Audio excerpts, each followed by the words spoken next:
हाँ जी, क्या हाल चाल। सब कुशल मंगल। घर पे ही हो, सेफ हो, सेफ रहना, घर वालों का भी ध्यान रखना। चलो जी, आज हम करने जा रहे हैं इलेक्टिव लॉ। इलेक्टिव लॉ के ऊपर ये डिस्कशन है, तो जो भी इलेक्टिव लॉ वाले बच्चे हैं ध्यान से सुनेंगे। सीए इंस्टीट्यूट ने रिसेंटली अभी जनवरी में शायद कोई 77 पेजेस का एक डॉक्यूमेंट अपलोड किया और उन्होंने कहा ये एप्लीकेबल है। अच्छा, ये 77 पेजर डॉक्यूमेंट ने काफ़ी धूम मचाई। हो पता नहीं क्या अपलोड कर दिया, क्या हो गया, कुछ हो गया, पता नहीं, ये फलाना तो डिबका। कुछ नहीं, एक्चुअल में एक सीएस में फाइनल में एक पेपर होता है, सीएस फाइनल के अंदर, और जिसके अंदर केवल केस स्टडीज़ पूछी जाती है। तो इन्होंने अब ये पेपर, इलेक्टिव लॉ के पेपर को बिल्कुल at par with that examination of CS final लाने की कोशिश की है। और इसी के रेलेवेंट उन्होंने जितने भी अप्रोप्रिएट केस लॉ जो रिसेंटली हुए हैं इन सभी एक्ट पर, जो कि इलेक्टिव लॉ में हमारे सिलेबस में है, वो सब के सब प्रोवाइड किए हैं। क्या इन सब पे क्वेश्चन आ सकता है? मैं कहूँगा हाँ, बिल्कुल डाला है सीए इंस्टीट्यूट ने, तो आने की पॉसिबिलिटी है, बिल्कुल है। हम इन सभी के सभी केस लॉ को चैप्टर वाइज करेंगे, तो टोटल 5 क्लासें लगेंगी, और भारी भरकम क्लासें नहीं, हार्डली 1 घंटे की क्लास एक टॉपिक पे है। मैं सारे एक साथ ही करा दूं तो उससे क्या होगा कि आपके लिंक कहीं ना कहीं टूटेंगे, कि मैं फॉर्मेलिटी निप जाएगी, रेरा फेमस अब एक साथ हो गया। बट मैं आराम से करवा रहा हूँ ताकि कोई दिक्कत नहीं। अभी लॉकडाउन चालू है, चिंता मत करो, 3 मई तक, और 3 मई तक हमारा ये काम हो जाएगा सारा, ठीक है। ज़्यादा मुश्किल नहीं है, आगे मैं बता रहा हूँ, बहुत सिंपल सा है। एक डॉक्यूमेंट मैंने टेलीग्राम पेज पर अपलोड किया था, आई होप आपके पास वो डॉक्यूमेंट होगा, जिसके अंदर आज जैसे कि मैं करवाने जा रहा हूँ रेरा, तो उसमें रेरा से रिलेटेड केस लॉज सभी दिए हुए हैं। सवाल उठा, क्या वो केस लॉज जो सीए इंस्टीट्यूट ने दिए हैं उनसे किसी भी तरीके से अलग है? द आंसर इज़ नहीं। मैंने इस केस लॉ, मैंने जो अपना डॉक्यूमेंट दिया है ना, इस डॉक्यूमेंट के अंदर मैंने हर केस लॉ के ऊपर, हर तो नहीं, इनफैक्ट 5 में से 3 के ऊपर जो फैक्ट ऑफ द केस थे ना, वो और ज़्यादा डिटेल में लिखे हैं। मैं आपको डॉक्यूमेंट दिखाता भी हूँ ताकि आपको डॉक्यूमेंट का मतलब पता लग सके कि मैंने किया क्या है। ये जैसे पहला केस था M3M इंडिया लिमिटेड। ये M3M जो है एक बहुत बड़ी रियल एस्टेट कंपनी है, गुड़गांव वगैरह में इसके बहुत बड़े प्रोजेक्ट है नॉर्दर्न इंडिया में, और दिनेश शर्मा एंड अदर्स, ठीक है, इनके ऊपर घटना हुई थी। दिल्ली हाई कोर्ट का ये केस था, और M3M के प्रोजेक्ट दिल्ली में भी हैं, गुड़गांव में बहुत हैं। अब ये घटना घटी, इसके बाद ये फैक्ट ऑफ द केस मैंने लिखे हुए हैं सारे, यहाँ पर ये लिखे हुए हैं। सब लिखने के बाद फिर एज पर ICAI, ये ICAI दिया हुआ है। ICAI ने इसमें क्या क्वेश्चन ऑफ लॉ पकड़ा, पूरा केस पढ़ने के बाद ICAI को की टीम को क्या क्वेश्चन ऑफ लॉ मिला, क्या जो उन्हें मिला वो है। एक्चुअल में ये जब पूरा केस पढ़ते हो ना, तो आपको समझ आता है कि कौन सा क्वेश्चन यहाँ पे डिस्कस हो रहा है, तो उन्होंने वही लिखा हुआ है, ठीक है। और फिर उसके बाद केस के फैक्ट्स और उसका जजमेंट ICAI ने लिखा है। अब सवाल उठा, सर हमें पेपर में क्या लिखना है? आपको वो लिखना है जो कि ICAI के बॉक्स में दिया हुआ है, जो कि मैंने एज पर ICAI करके बॉक्स के अंदर दिया हुआ है। आपको पेपर में वो लिखना है। इलेक्टिव में आया, याद करने की जरूरत नहीं है। आप जानते हैं क्यों नहीं है? क्योंकि ओपन बुक एग्जामिनेशन है। ये जो केस के फैक्ट हैं ये इसलिए हैं कि कभी अपने आप खुद पढ़ना चाहो, दोबारा वीडियो रेफर की जरूरत ना पड़े, तो फिर अपने आप भी केस रेफर करना चाहो तो कर सकते हो, क्योंकि एक केस के फैक्ट्स मैंने थोड़ा डिटेल में लिखे हैं, ताकि आप अपने आप केस लॉ पढ़ना चाहो तो अपने आप भी पढ़ सकते हो, ठीक है ना।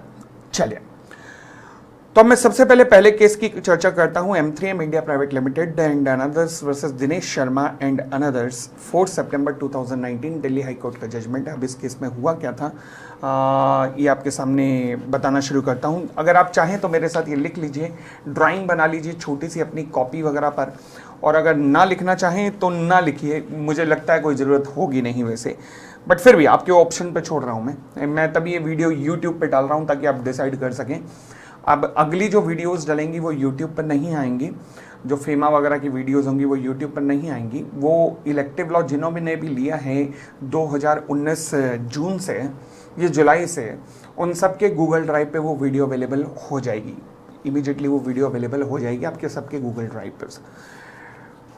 चलें बढ़े आगे, चले। कंपनी का नाम केस नंबर 1 M3M, और ये थे हमारे दिनेश शर्मा जी। ये बायर थे इनके किसी प्रोजेक्ट में, M3M के किसी प्रोजेक्ट में ये बायर थे, ठीक है जी। लो, प्रॉपर्टी की ट्रांजैक्शन हुई, प्रॉपर्टी सेल हुई, दोनों के बीच में किसी समस्या को लेकर डिस्प्यूट हुआ, डिलीवरी टाइम पर नहीं हुई थी तो इसको लेकर डिस्प्यूट हुआ। अब डिस्प्यूट हुआ तो बायर ने क्या किया, बायर ने लॉन्च्ड कंप्लेंट लॉन्च की। कहां पर लॉन्च की? एक तो कंप्लेंट लॉन्च की इन्होंने नेशनल कंज्यूमर फोरम में, और दूसरा जैसे आप जानते हैं रेरा अथॉरिटी के पास। रेरा अथॉरिटी, दो जगह इन्होंने कंप्लेंट फाइल की। M3M का कहना यह था कि सर ये दूसरी जो कंप्लेन है जो नेशनल कंज्यूमर फोरम के पास इन्होंने फाइल की है ये इनवैलिड है, क्योंकि एक साथ दो प्रोसीडिंग नहीं चल सकती है। ये M3M का व्यू था कि concurrent proceeding not allowed. Concurrent proceeding, सवाल उठा यहां पर कि क्या सही में अलाउड है, वेदर अलाउड। क्या एक बायर जिसको रेमेडी कंज्यूमर फोरम देता है, एज अ कंज्यूमर इसके कुछ राइट होते हैं, और दूसरा जिसको रेरा अथॉरिटी भी कुछ रेमेडीज देती है, तो एक बायर क्या उन दोनों एक्ट के अंदर बेनिफिट उठा सकता है? और तीसरा, मैं तो कहूंगा एक और बेनिफिट देता है इसे, कौन? IBC, insolvency and bankruptcy code, वो भी बेनिफिट देता है इसे।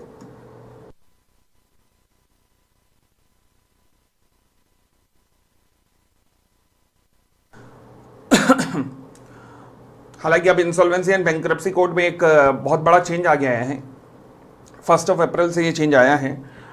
और चेंज ये है कि जहां आपने सेक्शन 4 के अंदर इंसॉल्वेंसी एंड बैंक्रप्सी कोड में पढ़ा था ना कि मिनिमम 1 लाख रुपए की लिमिट होती है किसी भी केस को फाइल करने के लिए, इंसॉल्वेंसी एंड बैंक्रप्सी कोड को ट्रिगर करने के लिए, अब वो लिमिट बढ़ाकर 1 करोड़ कर दी गई है।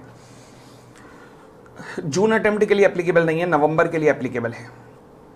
और नवंबर के लिए जब एक्सक्लूसिव एक अमेंडमेंट क्लास लूंगा उसके अंदर बताऊंगा कि क्या क्या चेंज आए हैं। चलिए, बट फिलहाल बहुत बड़ा चेंज नहीं है, ऐसा नहीं है कि ओहो तबाही मच गई इस चेंज से, ऐसा चेंज नहीं है, छोटा सा चेंज है, डोंट वरी। क्योंकि अभी और भी कुछ चेंज आना है तो 8-10 दिन अगले रुक जाओ, आने दो उसे, तो फिर एक वीडियो बनाऊंगा। वाइंडिंग अप के रूल्स नवंबर के लिए आए हैं जो मेन लॉ वाले हैं, आपके लिए नहीं है। एंड फेमा में ECB के नए रूल्स एप्लीकेबल होंगे, ECB के नए रूल्स आ गए हैं। और तीसरा IBC के अंदर ये अभी तक छोटा सा change plus IBC amendment act 2020 ये नवंबर के लिए एप्लीकेबल होगा, जिन पे मुझे इन टॉपिक्स के ऊपर क्लास लेनी है। अगेन पूरी क्लास भी नहीं होगी, 2 घंटे तक की नॉर्मल क्लास होगी बस, ठीक है। चलिए, फिलहाल मैं यहीं पर कंसंट्रेट करता हूं। तो अब बताइए, क्या एज अ कंज्यूमर वो दो जगह से बेनिफिट उठा सकता है? तो ये सवाल दिल्ली हाईकोर्ट के सामने पूछा। अब दिल्ली हाईकोर्ट का क्या कहना था, पहले फैक्ट ऑफ द केस वगैरह सब पढ़ लेते हैं। देखिएगा, ये देखिएगा दीज पिटीशन, पढ़ना शुरू कीजिएगा अंदर में मेरे साथ। Under article 227 of the constitution involve a common question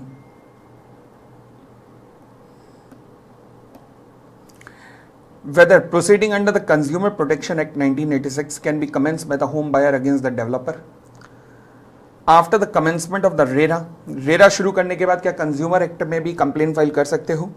The question referred to above have been decided against the petitioner मतलब against the M3M ये डिसाइड हुआ, यानी कि फेवर किसका गया? दिनेश के। तो इट मीन्स कि क्या ये प्रोसीडिंग अलाउ है? The answer is yes. But ध्यान रखना, एक और बात इस पार्टिकुलर केस के अंदर ध्यान रखना, वो क्या है? by the question referred to above has been decided against the petitioner by the National Consumer Dispute Redressal Commission. आपने लिखना वो है जो किसी इंस्टीट्यूट की लैंग्वेज है जो नीचे दी हुई है. आगे, the National Commission has held that the remedies provided under the CPA and RERA are concurrent. ये एक साथ चल सकती हैं. And the jurisdiction of the Forum Public Commission constituted under CPA Consumer Protection Act is not ousted. Ousted मतलब खत्म नहीं हो जाता by the RERA. रेरा जो है वो कंज्यूमर प्रोटेक्शन एक्ट को खत्म नहीं करता, पार्टिकुलरली सेक्शन 79 देयर ऑफ. 79 किसका? रेरा का सेक्शन 79 कंज्यूमर प्रोटेक्शन एक्ट को खत्म नहीं करता. अच्छा, अब हम देख भी लेते हैं क्यों नहीं खत्म करता. ये देखो, ये रेरा है, ये रहा रेरा. सेक्शन 79 कहता है, no civil court shall have the jurisdiction to entertain any suit or proceeding in respect of any matter which the authority or the adjudicating officer or the appellate tribunal is empowered by or under this act to determine. कोई भी civil court entertain नहीं कर सकता उस मामले को जो कि अथॉरिटी के पास या appellate ट्राइब्यूनल के पास आना होता है रेरा के अंदर. बहुत बढ़िया. तो किसी भी सिविल कोर्ट को मना कर रखा है, यस. बट क्या सवाल उठा कि ट्राइब्यूनल और कोर्ट एक होते हैं क्या? सवाल दोबारा सुनना. ट्राइब्यूनल और कोर्ट क्या एक होते हैं? नहीं. कोर्ट अलग चीज है, ट्राइब्यूनल अलग चीज है. कोर्ट अलग चीज है, ट्राइब्यूनल अलग चीज है. अब ध्यान रखना, यहाँ पर सिविल कोर्ट को तो बार किया है कि आप नहीं आ सकते मामलों में, बट ट्राइब्यूनल को बार नहीं किया हुआ. ट्राइब्यूनल के ऊपर रेस्ट्रिक्शन नहीं है, केवल सिविल कोर्ट के ऊपर रेस्ट्रिक्शन है.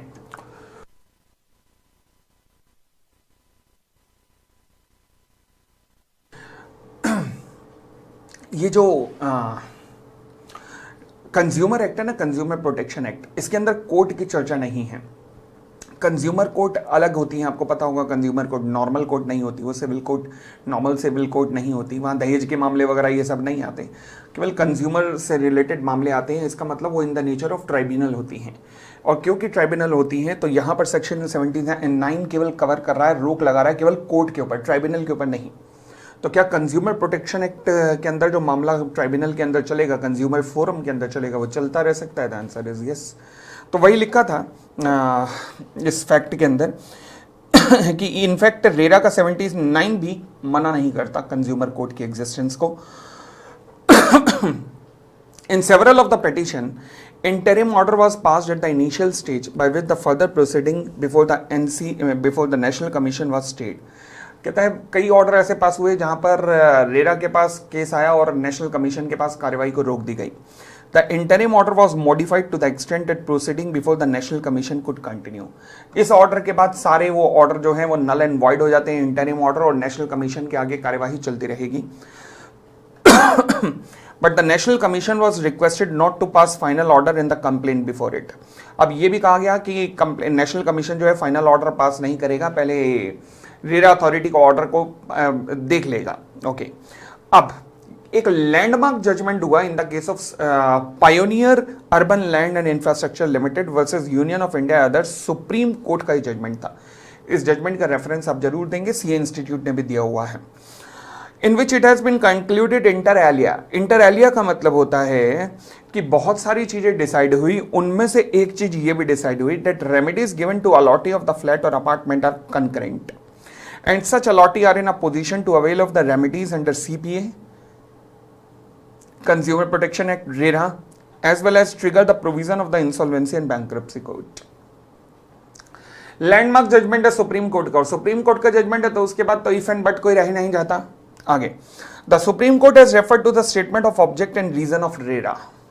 जब सुप्रीम कोर्ट ने इस केस में, पायनियर वाले केस में डिसीजन डिलीवर किया तो उन्होंने क्या कहा कि रेरा के ऑब्जेक्ट को पढ़ते हुए कहा कि रेरा का उद्देश्य क्या है? रेरा का उद्देश्य रियल एस्टेट को रेगुलेट करना. कहता है supreme court has referred to the statement of object and reason of RERA in its judgment where in the remedy under CPA is also noted while setting out the relevant provision of the RERA. RERA clear कहता है कि RERA का statement of object clear कहता है कि agreed party के other rights continue रहेंगे RERA के अतिरिक्त.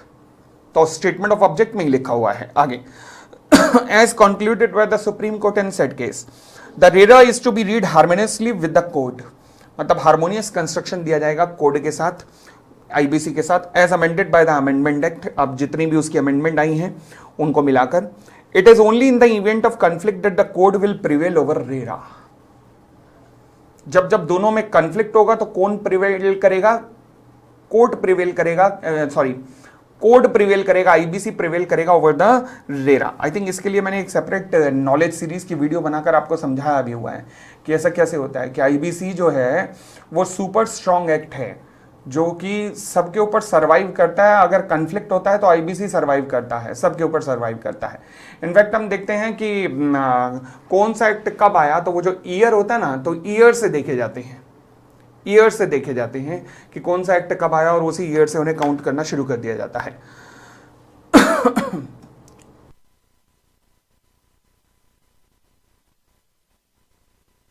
तो फिलहाल पायोनियर के जजमेंट में सुप्रीम कोर्ट ने कहा कि वैसे तो ये हार्मोनियसली चलेंगे, बट अगर कंफ्लिक्ट होता है तो आईबीसी प्रिवेल करेगा over the RERA. Remedies are that are given to allottees of the flat और apartment are therefore concurrent remedies. Such allotee of flat or apartment being in a position to avail of the remedy under the Consumer Protection Act, RERA, as well as triggering of the code. Code means IBC. मतलब उसे तीनों तरीके के benefit हैं उस allottee को, ठीक है। तो यहां दिनेश शर्मा जी क्या जस्टिफाइड हैं? Yes, Dinesh Sharma is justified in moving an application to the court as well as to the, in moving an application to the RERA authority as well as to the National Consumer Protection Forum. तो ये देखिएगा, ये ICI की अब language है। Whether proceeding under the Consumer Protection Act could be commenced by the home buyer against the developer after the commencement of the RERA. अब अगर ICI इसके बारे में लिखता है, पायोनियर के केस के बारे में भी उन्होंने लिखा होगा, पक्की बात है, लिखा होगा पायोनियर का केस, यस, पायोनियर अर्बन। तो बिल्कुल इसी लैंग्वेज को आपको चिपका के आना है, सीए इंस्टीट्यूट की लैंग्वेज को, जब भी इन फैक्ट्स के ऊपर क्वेश्चन आ जाए। और अगर एडिशनल फैक्ट के ऊपर आ जाए किसी कि रेरा और आईबीसी में कंफ्लिक्ट हो जाए, तो भी आपको इस जजमेंट को चिपका के आना है, वो आपके पास वहां पे फैक्ट में दिया हुआ है, ठीक है ना। वैसे बाहर से क्वेश्चन पूछेगा नहीं वो।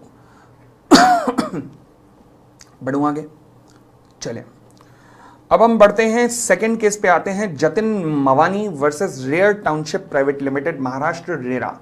महाराष्ट्र की रेरा जो अथॉरिटी है, जिसे हम एम रेरा कहते हैं, और सबसे ज्यादा एक्टिव अथॉरिटी यही है, सबसे ज्यादा बेहतरीन काम करने वाली अथॉरिटी जो है वो यही है पूरे इंडिया में इस time.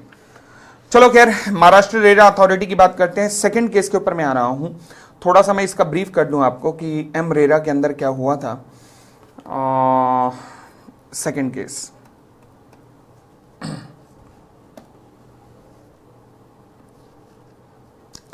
Jatin Mawani versus Rare Township private limited. Jatin Mawani, इन साहब को मैं नाम लिख रहा हूं, Jatin Mawani, RERA township private limited.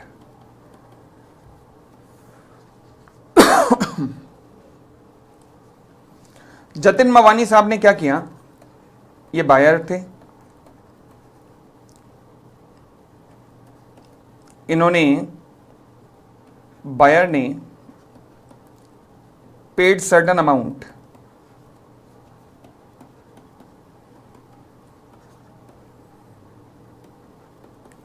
To builder,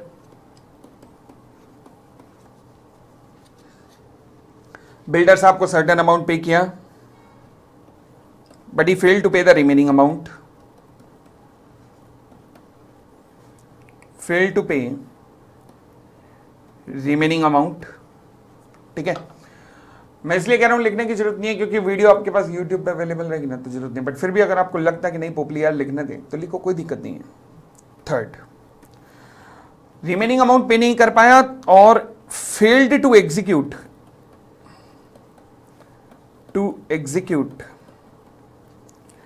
agreement with builder, builder के साथ एग्रीमेंट भी नहीं कर पाया, बिल्डर के साथ में एग्रीमेंट भी नहीं कर पाया, और इन साहब ने, बायर ने रिफंड क्लेम किया अलॉन्ग विद इंटरेस्ट। बाप रे, along with interest at the rate of 24%। सवाल उठा, सर वो क्या ऊपर का डिपार्टमेंट उसका माला खाली था, एक तो वो डिफॉल्ट कर रहा है। देखो, उसने एप्लीकेशन रिफंड की क्यों दी, वो एप्लीकेशन ऑफ रिफंड उसने इसलिए सबमिट की क्योंकि यहां पर हुआ क्या था डिले इन प्रोजेक्ट हुआ था, और डिले इन प्रोजेक्ट के कारण आप जानते हैं कि रेरा एक्ट जो है रिफंड का ऑप्शन देता है कि बायर चाहे तो अपना रिफंड क्लेम कर सकता है। मगर जब डिले इन प्रोजेक्ट हुआ ना, यहां पर जब डिले हुआ प्रोजेक्ट के अंदर, तो builder offer such buyer to take refund.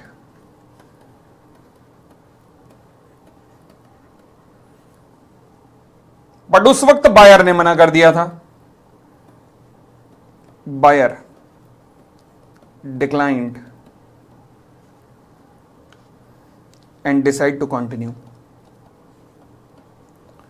और बाद में जब बायर के पास पैसे नहीं थे पे करने के लिए, रिमेनिंग पैसे पे करने के लिए, उसने कहा आप मुझे प्रोजेक्ट में नहीं रहना, मुझे रिफंड दिलवाओ।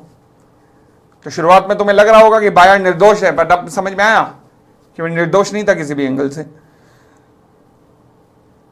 अब अगली बात क्या थी, ये जीएम साहब जो थे ना, ये मेंबर थे अलॉटी एसोसिएशन के, was member of allottee association.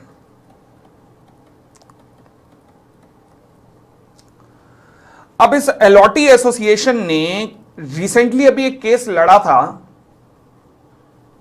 इस कंपनी के साथ, इस बिल्डर के साथ। एम रेरा ने एक ऑर्डर पास किया था, पास्ड एन ऑर्डर, जहां इस बिल्डर को आदेश दिया था in separate complain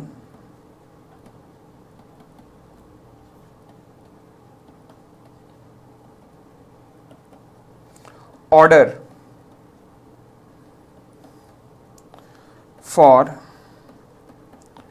execution of documents.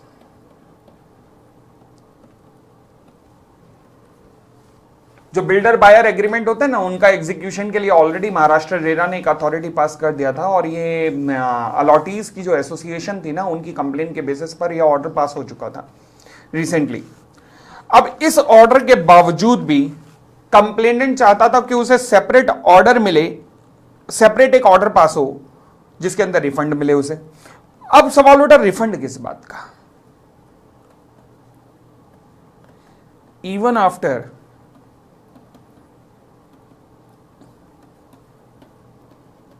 this order, claimant want separate order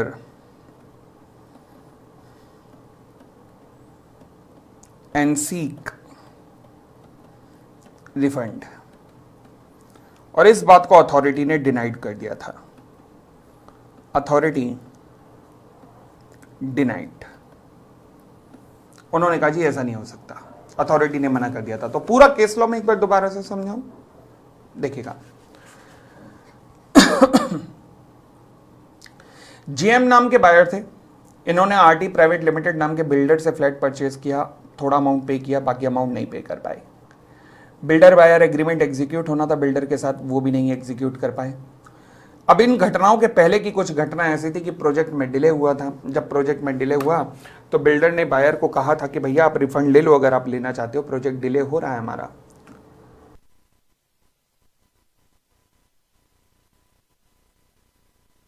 Ghatkopar का ये प्रोजेक्ट था, इन्होंने कहा नहीं जी हम तो कंटिन्यू रखेंगे। ठीक है जी। उसके बाद प्रोजेक्ट जब कंप्लीशन के नियर आया और बिल्डर बायर एग्रीमेंट एग्जीक्यूट वगैरह होने की बात आई, तो बायर ने डिक्लाइन कर दिया एंड सेड कि मुझे तो रिफंड दो आप 24% का, मेरे पास पैसे हैं। उसके पास एक्चुअल में पैसे नहीं थे बायर के पास, तो इसलिए उसने एक तरीका अपनाया था कि मैं रिफंड ले लेता हूँ 24% इंटरेस्ट के हिसाब से। फिर बिल्डर ने मना कर दिया, उसने कहा आप किस बात का इंटरेस्ट, पहले अपॉर्चुनिटी दी थी। इनफैक्ट बिल्डर ने यहाँ तक अपॉर्चुनिटी दी थी डिले होने के कारण कि मैं आपको एक नहीं 2 फ्लैट दे देता हूँ, वो भी बायर ने ठुकरा दिया। वो भी बायर ने ठुकरा दिया कि मैं आपको 2 छोटे छोटे फ्लैट दे रहा था, समथिंग कुछ, कि मैं आपको 2, एक जो बन चुका था टावर उसके अंदर 2 फ्लैट दे देता हूँ। बट बायर ने कहा नहीं, मुझे तो बड़े वाले टावर के अंदर ही फ्लैट चाहिए, मुझे बड़े वाले टावर के अंदर ही चाहिए। अब क्या किया जा सकता था, खैर तो हुआ क्या कि अपॉर्चुनिटी पहले बायर को दी थी रिफंड की भी, 2 फ्लैट की भी, बट बायर ने मना कर दिया। अब बायर के पास पैसे नहीं थे तो उसने कहा जी अब मुझे रिफंड दो। अब ये बायर जो था जीएम, ये मेंबर था अलॉटी एसोसिएशन का, और रिसेंटली इस केस से पहले अब रिसेंटली एक अलॉटी एसोसिएशन ने इसी बिल्डर के ऊपर केस किया था, जहां पर महाराष्ट्र रेरा अथॉरिटी ने बिल्डर को बुलाया, फटकार लगाई और कहा कि आप एग्रीमेंट एग्जीक्यूट करो। बिल्डर ने कहा सर मैं तैयार हूँ। एग्रीमेंट एग्जीक्यूट होने शुरू हो गए थे। अब इतने में ये बायर आया कि मुझे तो रिफंड दिलवाओ क्योंकि प्रोजेक्ट में डिले हुआ है। सवाल उठा डिले, वो यार प्रोजेक्ट वो एग्जीक्यूट तो कर रहा है एग्रीमेंट, अब खत्म हो गया, अपना खत्म करो ना। वो एग्रीमेंट एग्जीक्यूट हो रहे हैं, अपने अपने लो, अपनी ओनरशिप वगैरह लो, प्रोजेक्ट की रजिस्ट्रेशन वगैरह शुरू हो गई, आप लो ना, रादर देन आप इस वक्त रिफंड मांग रहे हो जबकि प्रोजेक्ट कंप्लीट है नियर अबाउट। तो ये तो गलत है। तो इसलिए एमरेरा ने कहा कि जब हम एक ऑर्डर पहले ही पास कर चुके हैं तो उसी लाइन पे दूसरा ऑर्डर आए, ये गलत है। ये एमरेरा का ऑर्डर था। तो पढ़िएगा, फैक्ट ऑफ द केस पढ़ते हैं जरा। The above named complain has filed, ये Jatin Mawani, with MRERA asking direction to the respondent मतलब Rare Township builder to refund the amount paid by him to the respondent along with the interest rate 24% per annum for the delayed possession in respect of a booking of flat in the respondent project known as Rising City Atlanta Heights at Ghatkopar, being the MH RERA registration number ये था इसका. This matter was heard on the several occasions. During the hearing, both the parties sought further time to settle the matter amicably. दोनों ने कोशिश की सुलझाने की, मगर सुलझा नहीं. उसके बाद थर्ड पॉइंट पे आइएगा. The complainant has argued that he had booked the flat in the respondent project known as Atlanta height in the year 11 for the total consideration for 1,32,99,000. At the time of booking of said flat, the respondent has agreed that he would start the construction work under project not later than 31st of August 2011 and will hand over the possession of said flat to him within a period of 36 months. He did not register the agreement and also failed to complete the project. Okay. The complainant therefore is not interested in said flat and therefore he is seeking refund of the amount. मतलब project delay हुआ, agreement registered नहीं हुए थे, तो इस वजह से उसने कहा कि मुझे रिफंड चाहिए. अच्छा, the respondent disputed the claim of complainant, और बिल्डर का कहना था कि ये गलत कह रहे हैं, and argued that the complainant is not an allottee as defined under the provision of the RERA act and therefore he can not seek relief under section 12 and 18 of the RERA act. उन्होंने कहा अभी allottee नहीं है तो इसलिए relief claim नहीं कर सकते. He further argued that complainant has booked one flat having an area of 1089 square feet carpet area. Therefore, due to change in the DCR in the year 2002, demarcation area होता है ना, तो वो उसमें थोड़ा चेंज हुआ होगा लेआउट वगैरह प्लान में. The layout of said building got changed and therefore the respondent gave option to the complainant to take the refund with 14% interest. However, the complainant preferred to remain in the project. Thereafter, the complainant was offered 2 flats in lieu of his earlier booking, and the initial amount paid by him was adjusted in said flat. The provisional letter of allotment was issued to the complainant. Afterward, in the month of November 14, the complainant was called upon to pay the stamp duty, registration charge, and VAT. 2014 में जब उसे बुलाया गया, तो he failed to pay the same. Even the draft agreement for sale was sent to complainant thrice, but he did not come forward to execute the registered agreement for sale. Even from the year 2014, the complainant has not paid the outstanding payable and made default in the payment. Moreover, the complainant, being one of the member of the association formed by the allottees of said project, had earlier filed complaint. ये जो association ने complain file की थी, wherein the chairman of RERA has passed an order and directed the respondent, मतलब builder को आदेश दिया था, to execute the registered agreement for sale, and the member of the complainant association मतलब जो association of allottee थी उनके साथ agreement execute करो फटाफट, बिल्डर को आदेश दिया था. तो इसलिए बिल्डर ने कहा कि इस कंप्लेन को अब रिजेक्ट कर दिया जाए, जो कि करंट कंप्लेन है इसे रिजेक्ट कर दो. जब एक आपने हमें आदेश दे दिया कि रजिस्ट्रेशन करो बायर के नाम पर, तो हम कर रहे हैं, तो अब फिर ये कंप्लेन आ रही है कि रिफंड दे दो. The MRERA has examined the argument advanced by both the parties as well as the record. In this regard, the MRERA has pursued the order passed by the chairman RERA filed by one Rising City Ghatkopar Association, मतलब Association of Allotee था. The record showed that the complainant was one of the member of said association. The said act has not been denied by the complainant.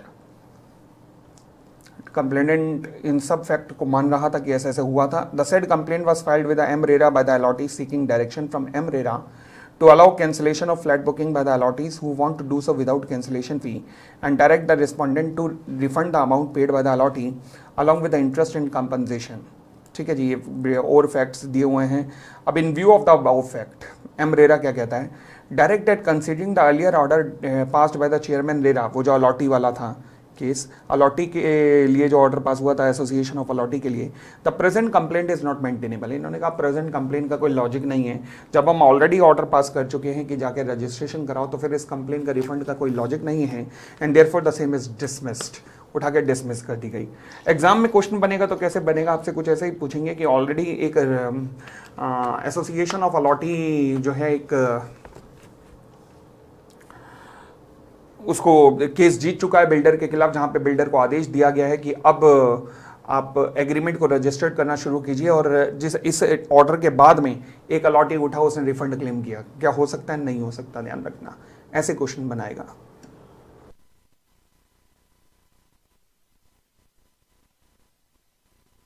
अब ICI की language देख लीजिएगा. Question of law उठा यहां पर, whether multiple proceeding on the same issue are permissible. The answer is no. अब इन्होंने fact दिए हुए हैं. अब ये जो इनके फैक्ट है ना, घबराना मत, ये जो ऊपर मैंने दिए हुए ना फैक्ट, इनमें से ही एक दो पैराग्राफ उठा के दिए हुए हैं इन्होंने, अलग से नहीं दिया हुआ. तो जो इन्होंने शॉर्ट करके लिखा है चीज, वो मैंने और बढ़ा के यहाँ पे लिखी है बस आपके लिए. तो बस अब आप पढ़ सकते हो ये इनके फैक्ट और बिल्कुल क्लियर हो जाएगा एग्जैक्टली.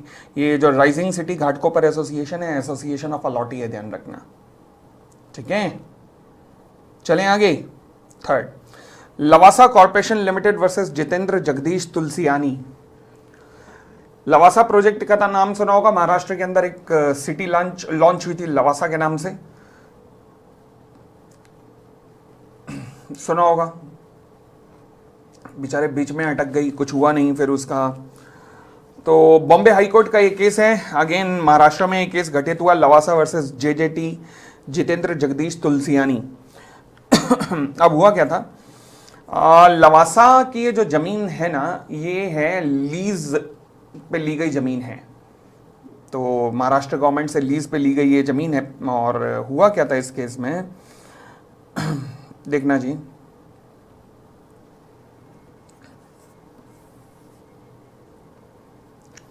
लवासा वर्सेस जेजेटी, ये लेसर थे भाई साहब, और ये साहब थे Lesi.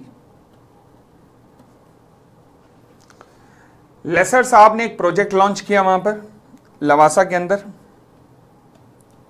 Launched a project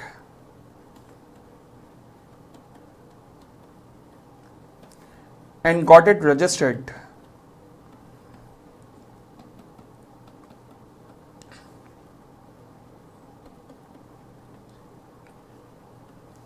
with RERA. Project launch किया और रेरा के पास रजिस्ट्रेशन करवा दिया. जेजेटी ने प्रीमियम पे किया था इस लीज के लिए 43 लाख और something, 43 lakh for lease of 999 years. 999 years की लीज थी लवासा के साथ. प्रोजेक्ट में डिले हुआ भाई, delay in project.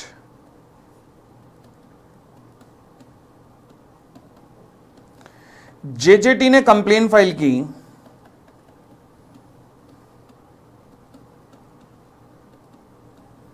Under RERA. उन्होंने कहा जी ये तो गलत है, तो रेरा के अंदर कंप्लेन फाइल हुई. लवासा का कहना था कि हमने ये प्रोजेक्ट रेरा में रजिस्टर्ड कराया है, इसका मतलब ये नहीं है कि लेसी जो है वो रेरा के अंदर कंप्लेन फाइल करने का अधिकारी है. हमारे प्रोजेक्ट रजिस्टर्ड कराने का मतलब ये नहीं है कि लेसी को अधिकार मिल गया, क्योंकि रेरा के अंदर टेनेंट को अधिकार नहीं मिलता. अलॉटी को अधिकार मिलता है। Getting it? रिकॉल हो रहा है कॉन्सेप्ट? तो उन्होंने कहा जी ये कंप्लेंट इनवैलिड है, बिल्कुल इनवैलिड कंप्लेंट है। सवाल उठा सर यहाँ पे तो लवासा ने लेसी के ऊपर केस किया था ना? हाँ, ये केस लवासा ने लेसी के ऊपर केस किया बॉम्बे हाई कोर्ट के अंदर, क्योंकि इनिशियली ये जो केस था वो जेजेटी ने लवासा के ऊपर किया था महाराष्ट्र अथॉरिटी के अंदर। तो महाराष्ट्र अथॉरिटी से जब ये कंप्लेन फाइल होकर लवासा ने फाइल की बॉम्बे हाई कोर्ट के अंदर, तो फिर उन्होंने बार बार मतलब उन्होंने ना महाराष्ट्र रेरा अथॉरिटी के जजमेंट पे अपना डिसीजन डिलीवर्ड किया था महाराष्ट्र हाई कोर्ट ने। तो इसलिए उन्होंने कई जगह कंप्लेनेंट शब्द यूज जब किया तो वो लेसी यानी कि जेजेटी के लिए यूज हो रहा था, और डिफेंडेंट शब्द कई बार लवासा के लिए यूज हो रहा था। पूरा जजमेंट पढ़ोगे तो बड़ा कंफ्यूजिंग जजमेंट था ये। बट फिलहाल तो आपको सिंप्लीफाई करके तभी दे रहा हूं। जेजेटी कंप्लेंट अंडर रेरा, जेजेटी ने कंप्लेंट फाइल की थी रेरा के पास, रेरा अथॉरिटी के पास, ठीक है ना। तो he was a petitioner before Maharashtra RERA authority and he become a defendant because due to the appeal lodged by Lavasa against the decision passed by the Maharashtrian RERA authority। ठीक है, आगे बढ़े। तो अब कहता है लवासा का कहना था contended that lessee have no right under RERA.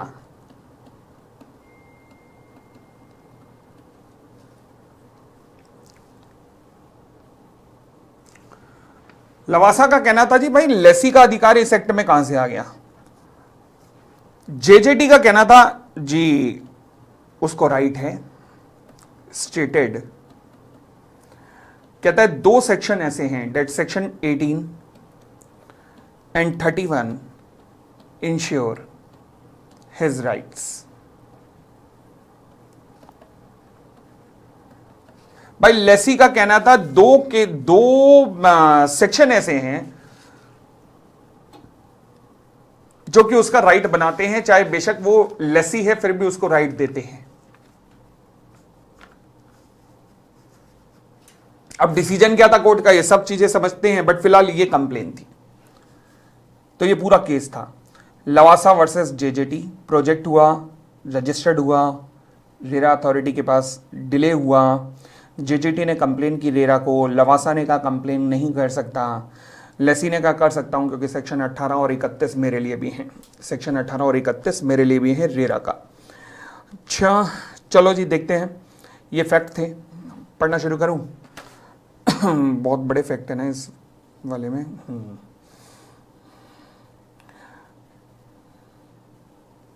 पहले मैं डिटेल वाले फैक्ट ही पढ़वाता हूं, लो जी।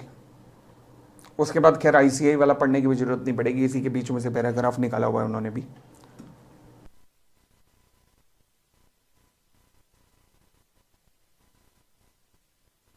जो इशू इन्वॉल्व था वो था whether lessee can file a complaint under the RERA act against a lessor is the most important issue involve in the complaint.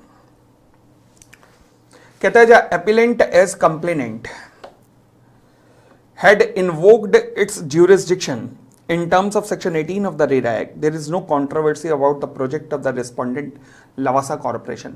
अब sir ये तो यहाँ तो प्लेंटिफ का नाम दिया हुआ है, इसका तो प्लेंटिफ के रूप में दिया हुआ है, ये तो जी ये प्लेंटिफ के रूप में दिया हुआ है। बट मैंने कहा ना वहाँ पे यूज जो किया गया वो कंप्लेनेंट को क्या कहा गया, एम रेरा ऑर्डर को, क्योंकि जो बॉम्बे हाईकोर्ट था उन्होंने एम रेरा के ऑर्डर को ऑर्डर के बेसिस पर अपना ऑर्डर डिलीवर किया था, तो इसलिए उन्होंने जगह जगह ऐसा यूज़ किया है अपने डिसीजन के अंदर। तो ये लगभग 40-50 पेज का जो जजमेंट है तो उसमें उन्होंने इस तरीके से कोट किया हुआ है। तो फिलहाल कहता है appellant as complainant had invoked its jurisdiction and, मैं समझाता जाऊंगा सारा कुछ। In terms of section 18 of the RERA act there is no controversy about the project of respondent Lavasa corporation. Complainant कौन था? जेजेटी, और रिस्पोंडेंट था लवासा कॉर्पोरेशन। और that the appellate entry into an agreement with the Lavasa, जो appellant था एमरेरा के पास, कौन? जेजेटी, उन्होंने एग्रीमेंट जो एग्जीक्यूट किया उस पर भी कोई क्वेश्चन मार्क नहीं था। That the appellant has paid premium, appellant ने प्रीमियम पे किया था 43 लाख समथिंग का। The learned counsel for the Lavasa, जो एडवोकेट थे लवासा के, उन्होंने कहा registration of its project with the authority by itself will not bestow a jurisdiction और right in the appellant to file a complaint under RERA act. उन्होंने कहा merely because Lavasa ने अपना प्रोजेक्ट जो है वो रजिस्टर्ड कराया रेरा अथॉरिटी के पास, इट डजंट मीन कि जेजेटी के पास ये राइट अराइज हो जाता है कि वो कंप्लेंट फाइल कर दे रेरा में, जिसकी चर्चा मैं कर रहा हूँ। According to the learned counsel, the RERA act contemplate a concept of the buyer and the provision of RERA will not be triggered owing to the title of the appellant as a buyer, क्योंकि वो तो लेसी है, वो buyer नहीं है, तो इसलिए उसका टाइटल अराइज नहीं होता। The learned counsel for the appellant, JJT का लॉयर कहता है, says that pursuant to the agreement the entire premium is released, the possession of the apartment was to be handed over in the time schedule. उन्होंने कहा सारा premium तो मैंने पे कर दिया, जितना भी पे करना था फ्लैट के लिए, क्योंकि लीज आउट प्रॉपर्टी थी, सारा प्रीमियम मैंने पे कर दिया 100%, तो मुझे पोजीशन तो टाइम पे मिले।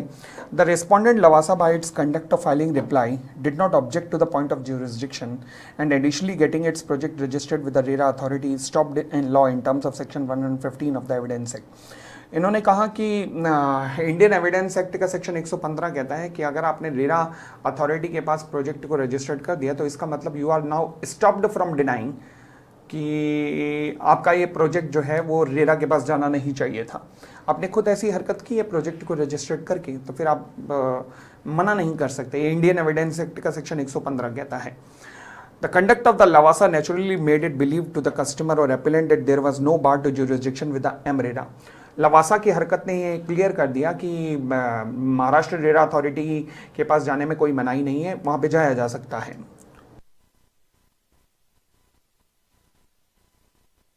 सेक्शन 18, मैंने कहा ना लेसी ने कहा मेरा अधिकार है, क्योंकि 18 और 31 मुझे अधिकार देते हैं। अब सेक्शन 18 के एग्जैक्ट वर्ड क्या है?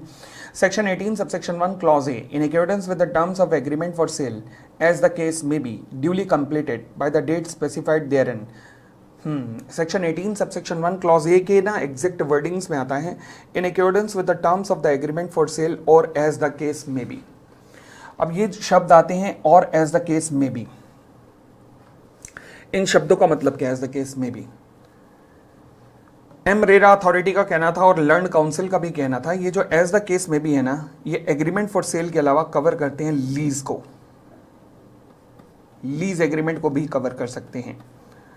तो लिखा गया सेक्शन 18 सबसेक्शन 1 क्लॉज है in accordance with the term of agreement for sale as the case may be और as the case may be duly completed by the date specified therein. The term as the case may be necessarily interdict to the agreement which is subject of the controversy. It means depending on the circumstance. वो कहता है ऐसा case में भी का मतलब depend upon the circumstance है, इसलिए लीज एग्रीमेंट भी कवर होते हैं। ओके, तो यानी कि एग्रीमेंट फॉर सेल के अलावा लीज एग्रीमेंट भी कवर हो रहे हैं यहाँ पर।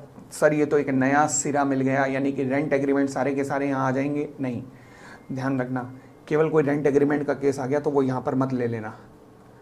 यहाँ के फैक्ट देखो, लवासा ने प्रोजेक्ट को रजिस्टर्ड कराया रेरा के अंदर, क्योंकि उसकी करानी मजबूरी रही होगी, क्योंकि उसने देखा होगा कि वो लॉ में कवर हो रहा है रेरा के अंदर, इसलिए उसने प्रोजेक्ट को रजिस्टर्ड कराया। रजिस्टर्ड कराने के बाद डिले इन पोसेशन हुआ, तब जाके लेसी ने कंप्लेन फाइल की। ये सारे फैक्ट ध्यान से देख लेना। मियरली वो रेंट एग्रीमेंट दे दे और आपका जी लो चौके छक्के पोपली ने समझाया था, वो मत कर देना। समझ आया? तो केस के फैक्ट ध्यान से समझना। आगे फिर सेक्शन 31 के अंदर भी मैंने अभी बताया लेसी ने राइट क्लेम किया था। सेक्शन 31 क्या कहता है? कहता है section 31 of the act deal with the filing of the complaint. It conceives any aggrieved person may file a complaint with the authority और एडजुडिकेटिंग ऑफिसर। वर्ड नहीं लिखा allottee can file a case, word लिखा है any aggrieved person can file a case. ये सब supreme court की Bombay high court की decision का पार्ट थे। बॉम्बे हाई कोर्ट, ये बॉम्बे हाई कोर्ट ने इंटरप्रिटेशन निकाली सब कुछ। ठीक है, आगे बढ़ेगा। Section 105 of the transfer of the property act contemplate a lease of the immovable property to be a transfer of right to enjoy immovable property for a certain time or in perpetuity in consideration of price paid or promised, but in the instance case the term are for 999 year with an annual rental of ₹1। The annual rental is of no consequences as the agreement itself provide a deposit of 50,000 by the appellant for meeting with the exigencies. Consequently, rental, the amount of rupees 43,77,000 was accepted as a premium naturally to provide freehold right to the appellant. Bombay high court का कहना था कि जब आप transfer of property act के अंदर lease of immovable property करते हैं तो इमूवेबल प्रॉपर्टी सर्टेन टाइम के लिए दी जाती है इन परपेचुइटी, मतलब रेगुलर कंसिडरेशन पे किया जाएगा, रेगुलर कंसिडरेशन पे किया जाएगा, तब वो लीज कहलाती है। बट यहां पर सर्टेन टाइम उन्होंने कहा एक तो 999 ईयर्स है, उसके बाद एनुअल रेंटल तो किसी नाम का है ही नहीं, ये परपेचुइटी पेमेंट तो किसी नाम की है ही नहीं, यहां पे तो वन टाइम पेमेंट हुई है एक तरीके से। तो इसलिए ये लीज होल्ड के राइट नहीं, यहां फ्री होल्ड के राइट मिले हैं सारे अपीलेंट को to enjoy the property subject to the restriction under development control authority और regulatory author of a township और द हिल स्टेशन रूल्स। मतलब जो लवासा कॉर्पोरेशन के रूल्स है ना, वो जो जरूर लगेंगे, रूल्स ऑफ लवासा कॉर्पोरेशन, जो भी उनके टाउनशिप के रूल्स हैं वो जरूर लगेंगे। How that by itself would not tantamount to squeeze the right of the appellant to enjoy the property absolutely और to invoke the jurisdiction of RERA.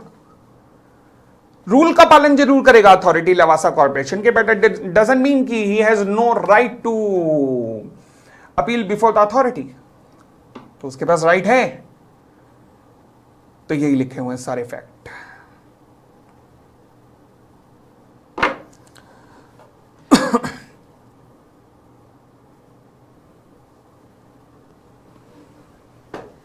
ठीक है जी। क्वेश्चन ऑफ लॉ था देखिए सी इंस्टीट्यूट की नजर में, whether the provision of RERA would apply in case of an agreement to lease, whether the definition of the term promoter as provided in 2ZK in the RERA would include a lessor, and whether the remedy provided to the allotee under section 18 can be availed only against the promoter or in that case also against the lesser। ये question of law 2 arise हुए जो institute ने, सी institute ने ढूंढे। अब उन पे Bombay high court का जजमेंट था। सी इंस्टीट्यूट की देखिए language, the provision of RERA act would apply in case of agreement styled as agreement to lease, agreement styled as agreement to lease when the lease period is long, say 999 year, and when the lessee has paid a substantial amount as a consideration। सबसे last para जो ये है यहां से उठाया, ठीक है। आगे, in an agreement of lease the lessee does not pay more than 80% of the consideration amount toward the price of the said apartment। in an agreement of lease the rental cannot be ₹1 per annum only for such an apartment market rate of which is more than 40 lakh। in an agreement of lease party do not pay the registration charge and stamp duty on the market value of said property। the agreement of lease cannot be for such a long period। this long period of in lease itself is sufficient to hold that it is not an agreement of lease but in reality agreement for sale। the court observed that very object of the RERA is to protect the consumer, the person who have invested their hard-earned money by entering into an agreement which is in the nature of purchase of apartment itself। mere nomenclature of the document as nomenclature मतलब केवल नामकरण अपने document का agreement for lease कर दिया, doesn't mean कि right सारे खत्म हो गए। in the entire if the entire agreement is pursued as such then it become apparent on the face of it also that it cannot be termed or treated as agreement of lease but in its real purport it is an real purport means purpose it is an agreement of sale। the very fact that more than 80% of entire consideration amount is already paid by the respondent to the appellant and lease premium is only 1 per annum including the clause relating to period of lease in 999 year are self-speaking to prove that in reality the transaction entered into by the parties to is an agreement of sale and not an agreement of lease। समझ आ गया? किसके fact समझ आ गए? तो जिन बातों पे ध्यान किया उन बातों पे ध्यान रखना पेपर के वक्त भी, अगर केस लॉ वो बनाता है ऐसे पॉइंट के ऊपर तो ध्यान रखना। 999 ईयर की लीज, नाम मात्र का खर्चा लीज रेंटल का मंथली, सारा कंसिडरेशन पहले पे कर लिया, तो वो क्लियर इंडिकेशन है कि दाल में कुछ काला है, यह दाल ही काली है। तो ये हमारा थर्ड केस लॉ था जी। ये सबसे बड़ा केस लॉ में से यही था। बहुत बड़ा सा इसका डिसीजन था। चलिए अब आइएगा फोर्थ केस पर।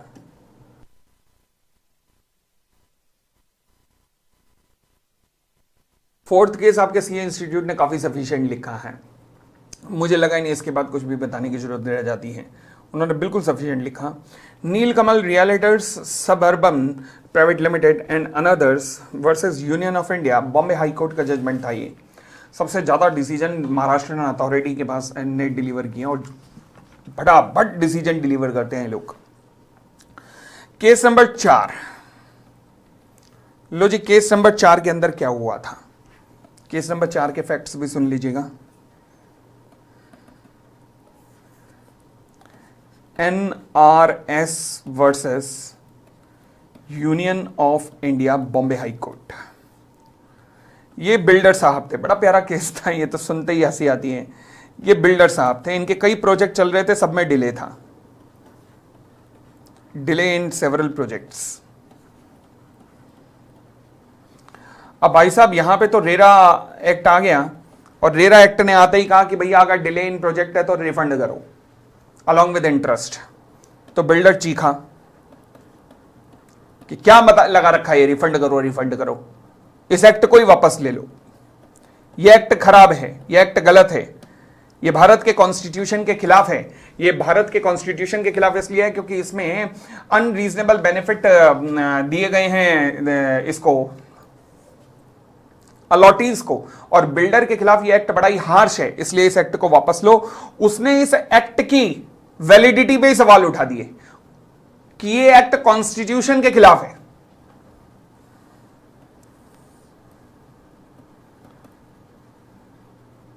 तो बॉम्बे हाईकोर्ट ने क्या सुनाई, ध्यान से सुन मेरे लाल, मेरे हरे, मेरे गोपाल, मेरे रंगीले, ध्यान से सुन। इस एक्ट का उद्देश्य, कहीं भी यह नहीं लिखा कि इस एक्ट का उद्देश्य प्रमोटर को पेनलाइज करना नहीं है, बल्कि इस एक्ट का उद्देश्य रियल एस्टेट की मार्केट को रेगुलेट करना है। तो इसलिए चुप रह जा, बिल्कुल फालतू मत बोल, ये एक्ट उड़ नहीं सकता, ये जिंदा रहेगा। तो बड़ा इंटरेस्टिंग केस था, वो कह रहा है एक्ट ही उड़ा दो। This act do not penalise, ये बॉम्बे हाईकोर्ट ने कहा, builder, rather it just regulate the whole sector. तो पूरे सेक्टर को रेगुलेट करने के लिए आया है। डजंट मीन कि इसको एक्ट को ही उड़ा दो क्योंकि बिल्डर को पेनल्टी लगा रहे हो तो उड़ा ही दो, ऐसे थोड़ा ना होता है। चलो जी, चलो देखना शुरू करते हैं। तो इस केस के बारे में आपका सीए इंस्टीट्यूट ने क्या क्या लिखा है देखते हैं जी। आओ जी। फैक्ट है, the petitioner are builder and developer who are aggrieved by the new provision of said act which contains specific provision to tackle problem like delay in possession, arbitrary interest levied on the home buyers, मतलब interest जो home buyers वगैरह को दिया जा रहा है। petitioner had challenged section 3, 5, 7, 8, 11, 14, 15, 16, 18, 22, 43, 59, 60, 61, 63, लो ये पूरा एक्ट उसने चैलेंज कर दिया है। एंड रूल्स के अंदर भी सारे रूल चैलेंज कर दिए हैं। रूल हर एक स्टेट के अलग अलग होते हैं ना, तो इसलिए वो हमारे सिलेबस में नहीं है। Registration of the real estate agent, rate of interest disclosure on the website, rule 2017। ओहो, question of law whether section 18 ये वो फलाना डिपका जो है अमाउंट टू अनरीजनेबल रेस्ट्रिक्शन, ये क्वेश्चन था कि इसके ऊपर खैर मुझे नहीं लगता केस लॉ बन सकता है। ये केस लॉ देना भी नहीं चाहिए था, इससे बेहतरीन केस लॉ मौजूद हैं। अब इसके ऊपर क्या बनाओगे कि कौन की वैलिडिटी ऑफ द एक्ट के ऊपर क्या केस लॉ बनाएगा सीए इंस्टीट्यूट, तो इसलिए बनता नहीं था यहाँ पर। बट फिलहाल चलो आपके लिए सबसे ईजी केस लॉ है ये। कहता builder at challenge section 18 of the act under which they will have to return monies received with interest if they fail to hand over the position और complete the project in time bound manner if the allottee wishes to withdraw from the project. Delay के कारण अगर allottee withdraw करना चाहे तो interest के साथ सारा पैसा वापस जाता है। To this, the court said that in case of allotee wishes to withdraw from the project without prejudice to any other remedy available, to return the amount received by him in respect of that apartment with interest at such rate as may be prescribed in this behalf, including compensation. If the allotee do not intend to withdraw from the project, he shall be paid by the promoter interest for every month's delay till handing over the possession. जानते हैं हम या तो refund करो या project को delay पे, जितना डिले हो रहा है उतने मंथ का इंटरेस्ट पे करते रहो। The requirement to pay interest is not a penalty as the payment of interest is compensatory in nature in the light of delay suffered by the allotted date has paid for his apartment but has not receive possession of it. Bombay high court को कहना था कि हम penalty के nature में ऐसे क्यों ले रहे हो, ये तो कंपनसेशन है जो अलॉटी को मिल रही है। सोचो ना, अलॉटी ने एक तरफ से बैंक लोन ले रखा है, बैंक लोन लेकर उसकी इंस्टॉलमेंट पे कर रहा है और यहाँ पे उसे मकान नहीं दे रहे तुम, तो कंपनसेशन के नेचर का समझो। The obligation imposed on the promoter to pay the interest till such time as the apartment is handed over to him is not unreasonable. The interest is mere compensation for the use of the money, ठीक है ना, उसका पैसा भी तो use कर रहे हो तुम। In case the promoter establish an authority is convinced that there are compelling circumstance and reason for promoter in failing to complete the project during stipulated time, the authority shall have to examine as to whether there are exceptional circumstances due to which the promoter failed to complete the project। ये तो हम जानते ही हैं कि अगर मान लीजिए project में डिले हुआ तो अथॉरिटी के पास आप जाके एक्सटेंशन ले सकते हो, अथॉरिटी आपको एक्सटेंशन दे भी सकती है।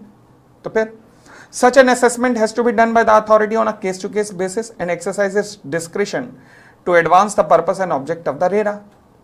The bench, while uploading the provision of RERA, said that the RERA is not a law relating to only regulating the concern of the promoter, but its object is to develop the real estate sector, particularly the incomplete project across the country। तो RERA का object क्या है? Regulate करना पूरी market को, ठीक है ना।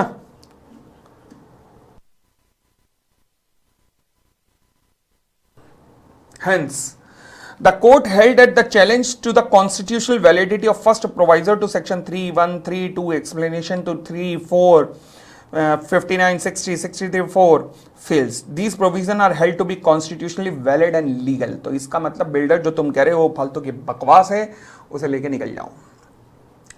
However, section 46B of the act was set aside। इस एक्ट के सेक्शन 46B पर बॉम्बे हाईकोर्ट ने कहा कि वो जो है सेट असाइड करना चाहिए। अब ये क्या था, कोई खास नहीं है, ये मेंबर ऑफ द ट्राइब्यूनल वगैरह कौन कौन से होंगे इनके बारे में लिखा हुआ था।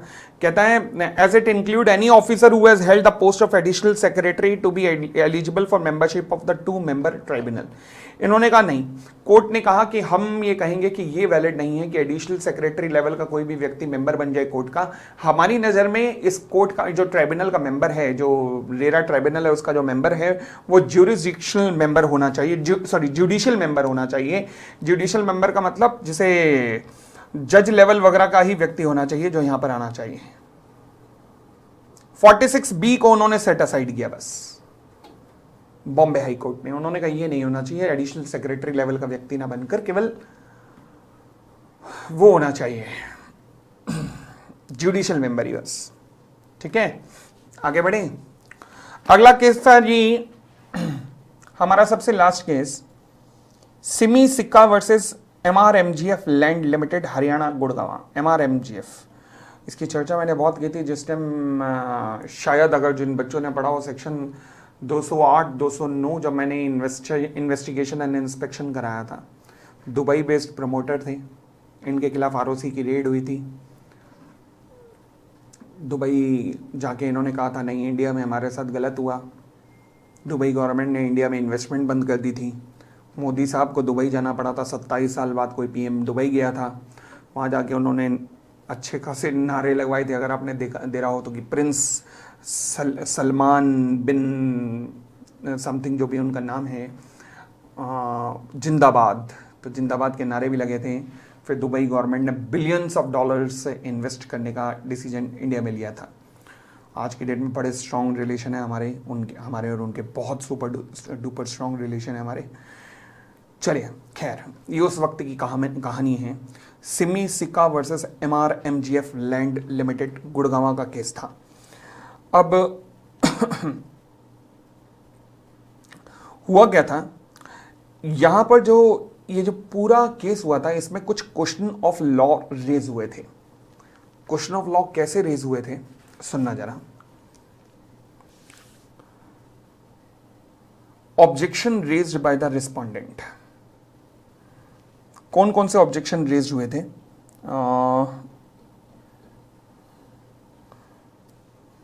पहला question, the project of respondent is not an ongoing project as per rule number 210 of the Haryana rules 2017। मैं आपको फैक्ट बता देता हूं, आप सुन लेना, क्योंकि ये जजमेंट जो है ना लगभग 125 पेज से ऊपर का जजमेंट है ये, बट इस जजमेंट को पढ़ोगे तो सारा हरियाणा के रूल्स पे डिस्कशन है, तो इसलिए मैंने भी इसका इलेबोरेट नहीं किया इस जजमेंट को, क्योंकि कोई फ़ायदा नहीं, क्योंकि हर अथॉरिटी के अलग अलग रूल्स होते हैं, तो इसलिए एक अथॉरिटी के रूल मैं आपको पढ़वाऊँ, उनका इंटरप्रिटेशन करवाऊँ, वो नहीं, तो इसलिए ग्लोबल सेंस में इंस्टीट्यूट ने लिखा और ग्लोबल सेंस के अंदर मैं भी पढ़ा रहा हूँ, बट एक एक चीज़ को समझते जाना। Project of the respondent is not an ongoing project. यहां पर इन्होंने किया गया था कि जैसे ही रेरा एक्ट आया, रेरा एक्ट के बाद रूल आने थे, रूल आने से पहले ही इन्होंने ऑक्यूपेंसी सर्टिफिकेट सबको इशू कर दिए, completion certificate, occupancy certificate issue कर दिए और कहा कि अपना अपना पोजीशन ले लो, जबकि रियल के अंदर अभी भी प्रोजेक्ट के अंदर काफी कम पेंडिंग थे। तो लिखा है प्रोजेक्ट ऑफ द रिस्पॉन्डेंट, जो रिस्पॉन्डेंट ने कहा, क्या कहा, is not an ongoing project, कि हमारा प्रोजेक्ट जो है वो MRMGF वालों का कहना था कि हमारा प्रोजेक्ट जो है वो एक ऑनगोइंग प्रोजेक्ट नहीं है, तो हमारे ऊपर रेरा के रूल्स वगैरह नहीं लगेंगे। वो क्यों नहीं लगेंगे? क्योंकि उन्होंने कहा कि रूल्स आने से पहले ही हमने कंप्लीशन सर्टिफिकेट, ऑक्यूपेंसी सर्टिफिकेट दे दिया है, इसलिए नहीं लगेंगे। ये पॉइंट ऑफ व्यू बताता जा रहा हूं उनका। Second, that the respondent had received deemed occupancy certificate prior to the publication of rule. Third, that the present complaint for the compensation and interest under 12, 14, 18 and 19 of the act is maintainable only before the adjudicating officer and not with the authority. जो कहते हैं compensation और interest की जो बातें कर रहे थे, यहाँ पर जो झगड़ा हुआ था MRMGF और इसके बीच में, जो क्लेमेंट है उसके बीच में, वो कहते हैं वो तो एडजुडिकेटिंग ऑफिसर के पास जाना चाहिए, अथॉरिटी के पास क्यों आए?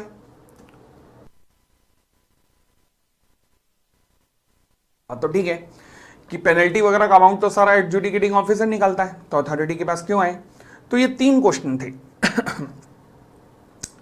मेरे हिसाब से जो सवाल सबसे पहला बन सकता है आपके साथ में, वो बन सकता है इस पर, पॉइंट नंबर 1 पर, जब वो कहेगा कि रूल्स आने से पहले ही कंप्लीशन सर्टिफिकेट वगैरह इशू कर दिए, ठीक है ना, वो इस पे बन सकता है। अब एक एक पॉइंट पे देखते जाना कि क्या क्या डिसीजन हुए, डिसीजन क्या हुए।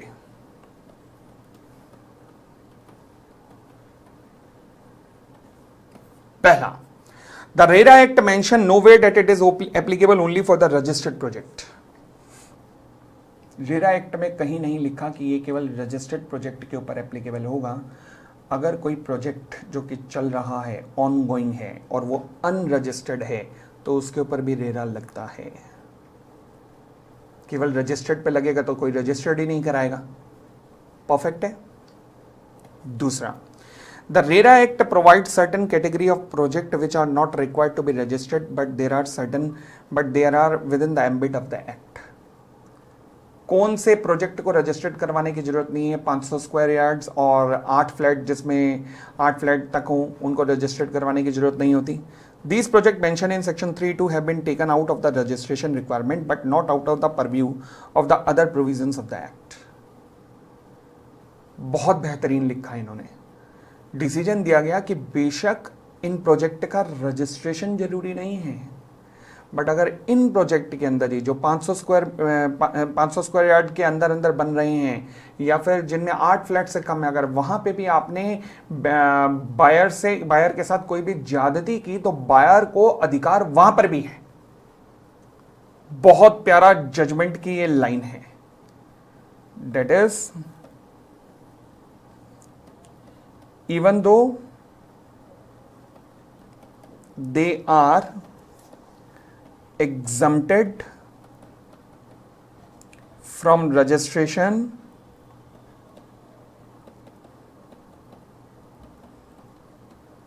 still buyer may opt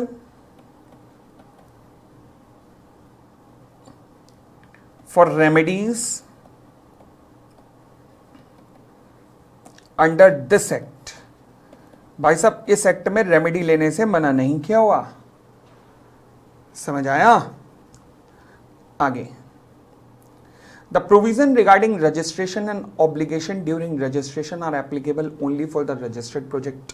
registration के प्रोविजन केवल रजिस्टर्ड प्रोजेक्ट के लिए एप्लीकेबल होंगे जो कि एलिजिबल फॉर रजिस्ट्रेशन होंगे। The obligation of the promoters post expiry of the validity of registration period in the act are applicable to even the real estate project exempted from registration। बिल्कुल same है, बिल्कुल same है। वो कहता है बेशक जो एग्जम्प्टेड प्रोजेक्ट हैं उनमें भी प्रमोटर की लायबिलिटी कंटिन्यू रहेगी। प्रमोटर को उनमें भी इंश्योर करना पड़ेगा कि जो सुविधाएं देने का वादा किया था वो सुविधाएं वो दे रहा है, उन सुविधाओं से वो पीछे नहीं हट सकते प्रमोटर साहब। बेहतरीन बेहतरीन वर्डिंग्स थे, इन बातों का ध्यान रखना है। इसी पॉइंट के ऊपर मेनली वो केस लॉ बना के दे सकता है आपको कि प्रोजेक्ट रजिस्टर्ड करने की रिक्वायरमेंट नहीं थी, अब अलॉटी एग्रीव्ड फील कर रहा है तो क्या कर सकता है, आपको इस केस का रेफरेंस देना पड़ेगा। समझ आया? आगे, the project which are completed and handed over. और साथ में अगर आपसे ये वाला सवाल पूछ ले जो मैंने बोला कि प्रोजेक्ट रजिस्टर्ड नहीं था बट फिर भी बायर के साथ गलत हुआ, सेक्शन 31 का रेफरेंस जरूर दे देना। सेक्शन 31 जो मैंने ऊपर वाले केस में समझाया अभी, लवासा वाले केस में, और साथ में ये वाला ये जजमेंट लिख देना। अगर ऐसा आ जाए तो आंसर बनाने की पावर आपके पास है। सेक्शन 31 ऊपर सारा लिखा हुआ ना आपके डॉक्यूमेंट में। आगे, the project which are completed and handed over during the last 5 years are covered for the purpose of workmanship and structural defect liability. A complain may be filed by the allottee. ये खैर transition phase था, ये हमारे लिए relevant नहीं है, तभी मैंने पढ़ाया भी नहीं होगा। ट्रांजिशन फेज था कि जितने भी 5 साल पहले के भी प्रोजेक्ट चल रहे हैं उन्हें भी रेरा आने के 3 महीने बाद तक रजिस्टर्ड करवाना था, but transition period phase over हो गया था तो इसलिए अब रेलेवेंट नहीं थे। फिलहाल ये लिखा हुआ है तो नॉट रेलेवेंट है ये पैराग्राफ, आप अवॉइड करना चाहते हो कर सकते हो। All the real estate project are covered for the land title defect liability. सारे रियल एस्टेट प्रोजेक्ट अगर टाइटल का डिफेक्ट है, टाइटल डिफेक्टिव हुआ तो सारे के सारे यहाँ पर कवर हो जाएंगे, एग्जम्पशन कोई नहीं। A complaint pertaining to violation of the provision of the RERA act Haryana rules and regulation there under may be filed by aggrieved person in respect of any real estate project. वही कि मतलब कोई भी हर buyer aggrieved है, every buyer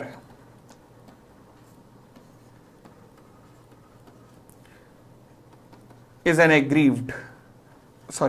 may become aggrieved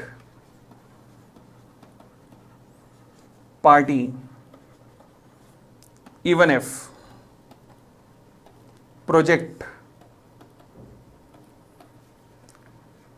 do not require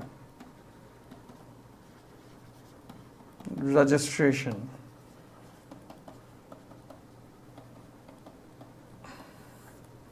low ji,